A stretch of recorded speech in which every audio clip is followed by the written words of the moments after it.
Today we're going to be discussing the ATCi Flyway package that you've just received and how to set it up.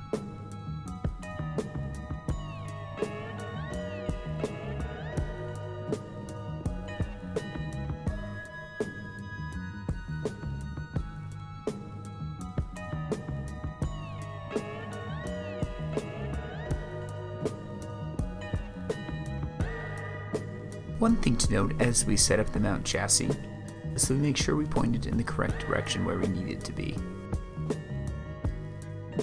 As soon as we've done this, we need to make sure that we've secured the bolt that holds the legs in place. The next step is to install the elevation bolt.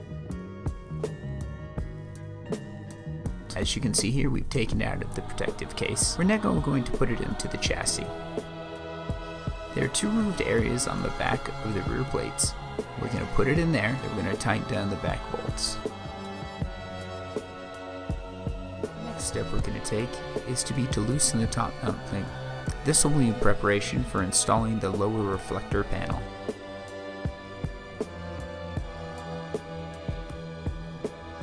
The next step is to remove the lower panel from the protective case.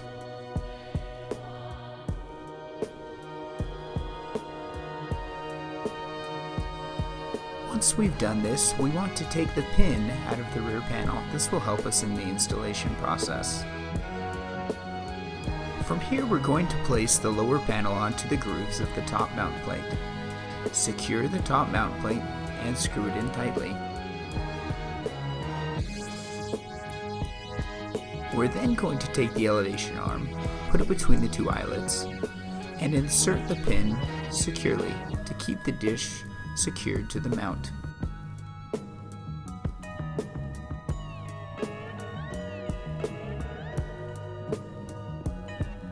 The next step for us is to install the boom onto the lower reflective panel. The first step in this is to remove the boom from the protective case.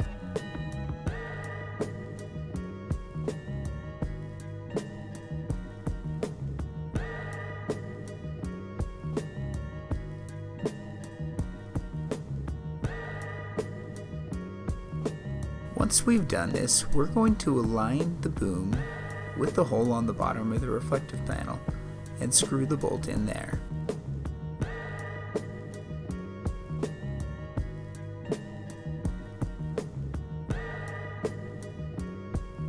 The next step for us is to install the support rods.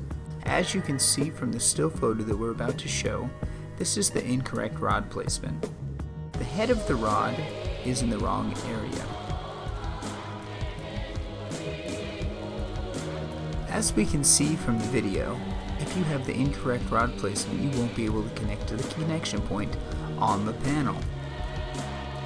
This is the correct rod placement. As you can see, the bolt end of the rod is next to the panel. This is the correct rod placement. From here, you're able to easily connect the support rods to the panel. Now that you've done this, you have a very solid and secure connection between the panel and the boom. The next step is the installation of the upper panel. We're going to take the panel out of the protective box and line up the two holes between the bottom panel and the upper panel. Once we've done this, we're going to slowly but surely connect them together, and we're going to bolt them, as you can see right there. One thing to bear in mind as we connect the lower panel to the upper panel is to make sure that we have a solid, tight connection between the two.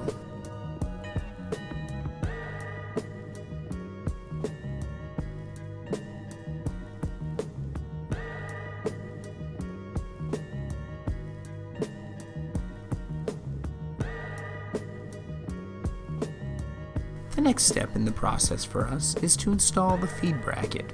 This can be done very easily and simply.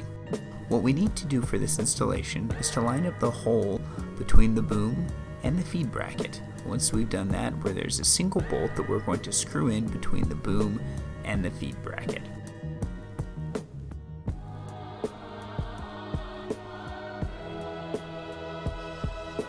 Now that we've accomplished this, the next step for us is to install the feed into the feed bracket. There are 2 bolts that we need to screw down in order to ensure that we have a tight connection between the feed and the feed bracket.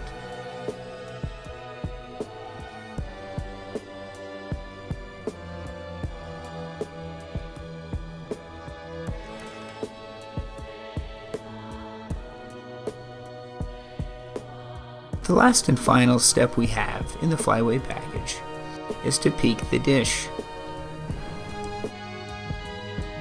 Starting off, as you can see the bolts that are being done, we're able to adjust the azimuth of the dish.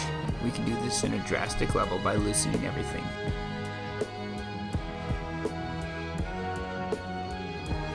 From here, we can do minor adjustments to the azimuths of the dish, simply by turning the knob in a slow and steady direction the way we need it to go.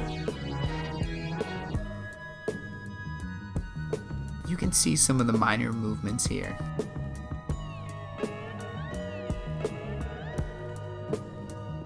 The next process for us is to adjust the elevation of the dish. This is very similar to what we've done to the azimuth. We can either do a major movement or a minor movement.